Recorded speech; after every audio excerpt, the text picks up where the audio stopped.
Homeopathic सही तरीका channel में आपका स्वागत है।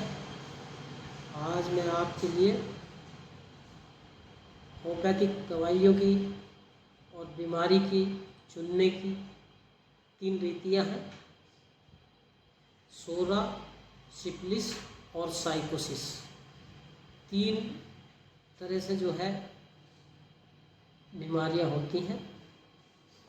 जैसे आयुर्वेद में वात पित्त कफ होते हैं, ऐसी होम्योपैथिक में सोरा, सिफिलिस, साइकोसिस विष होते हैं। उनसे बीमारी, इन्हीं के अंदर सारी बीमारियां होती हैं। अब मैं सोरा, सिफिलिस और साइकोसिस तीनों की अलग अलग जानकारी के बारे में बताता हूँ और इनके लक्षणों के बारे में बताता हूँ, और इनसे जो संबंधित दवाइयाँ होती हैं उसके बारे में भी मैं आपको बताऊँगा। अब मैं बताता हूँ सोरे के बारे में। सोरा क्या है और कैसे आप उसकी पहचान करेंगे शरीर के अंदर कि ये सोरे का मरीज़ है, ये सिफिलिस का है या साइकोसिस का है, ये सब मैं बताऊँगा आपको। अब मैं सबसे पहले आपको सोरे के बारे में बताने जा रहा हूँ। सोरे का मतलब है हमारे शरीर के जो अंग हैं, शारीरिक और मानसिक, जो ज़्यादा उत्तेजित हो जाता है या ज़्यादा वर्क करना शुरू कर देते हैं, उससे हमारे शरीर के अंदर की जो ऊर्जा है वो, उनके फंक्शन जो है वो बढ़ जाते हैं। तेज़ी से जो है वो दौड़ने लगते हैं, जो ब्लड सर्कुलेट है वो तेज़ी से दौड़ने लगता है, जिसे हम सोरा भी कहते हैं। तो सोरे का मतलब होता है खुजली, यानी ओवर फंक्शन। ओवर, हमारे जो शरीर के अंग हैं वो ओवर फंक्शन करना शुरू कर देते हैं, वो सोरे में आते हैं। सोरे की सबसे बड़ी पहचान होती है खुजली। हमारे शरीर में कहीं भी खाज, खुजली अगर कहीं होती है तो वो सोरा कहलाता है, सोरे से संबंधित कैटेगरी के अंदर आती है। अब बताते हैं साइकोसिस। साइकोसिस विष होता है, गनोरिया का एक विष होता है, उससे कहलाता है। और ये जो है कभी कभी पैतृक होते हैं और कभी कभी अपने आप भी नई बीमारी भी होती, नए जो अपने आप में लग जाते हैं या कभी किसी पूर्वजों से मिले हुए होते हैं। सिफिलिस और साइकोसिस दोनों विष इस तरह के ही होते हैं।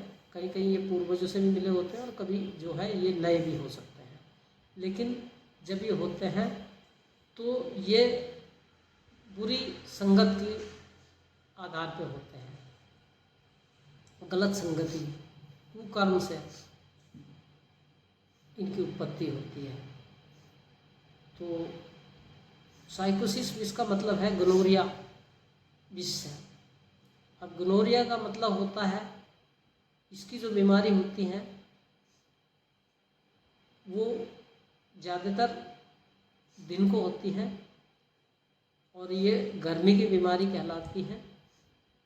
दिन को होती है और इनमें जैसे गांठ है, गुठली है, रसोली है, मस्से हैं, तिल हैं, ठेठ हैं, ये इस तरह की बीमारियां साइकोसिस विष में पैदा होती हैं।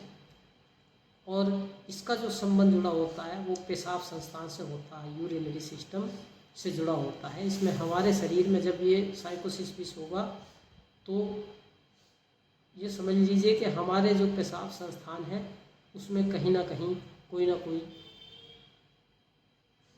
विकृति छुपी हुई है। हम उसकी जो पहचान करेंगे इसी से करेंगे कि हमारे जो पेशाब संस्थान है उसमें पेशाब लग के आना, जलन से आना, ज़्यादा आना, कम आना, नहीं आना, ये सारी दिक्कत जो है पेशाब संस्थान से जुड़ी हुई होगी, जो साइकोसिस विष में होंगी। और एलोपैथिक में जो साइकोसिस विष होते हैं इनकी लगभग कोई दवाई नहीं होती, क्योंकि इसके अंदर जो गांठ, गुठली, रसोली, मस्से, तिल, ठेठ, ये इस तरह की चीज़ें सारी इसी में होती हैं। अब मैं बताता हूँ सिप्लीटिक विष। तो सिप्लीटिक विष भी इसी तरह का ही होता है जैसे साइकोसिस होता है, लेकिन थोड़ा सा अंतर इसके अंदर होता है।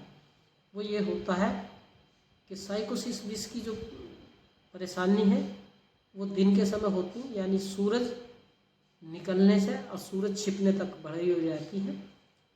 और सिप्लिस की जो परेशानी है या बीमारी है, रोग है, वो सूरज छिपने के बाद शुरू होती हैं और सूरज उगने तक रहती हैं। इसके बाद वो ठीक होना शुरू हो जाती हैं अपने आप ही। जबकि साइकोसिस में उससे उल्टा होता है। साइकोसिस जो है दिन यानी सूरज निकलने पर शुरू होती है और छिपने पर बंद होनी शुरू हो जाती है। ये उनकी पहचान है। सिप्लीटिक विष में जो है, इसमें भी गांठ, गुठली, रसोली, मस्से, तिल, ठेठ होते हैं, लेकिन वो ज़्यादातर परेशानी इसकी रात में होती है।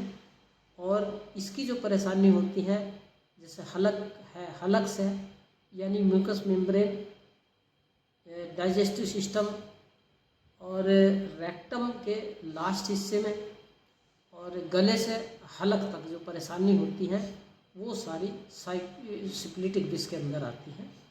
जैसे सिप्लिस में जैसे मुँह आना या हड्डी का गलना, इस तरह की दिक्कत जो है वो सिप्लीटिक विष के अंदर हड्डी क्षय होने लगती है।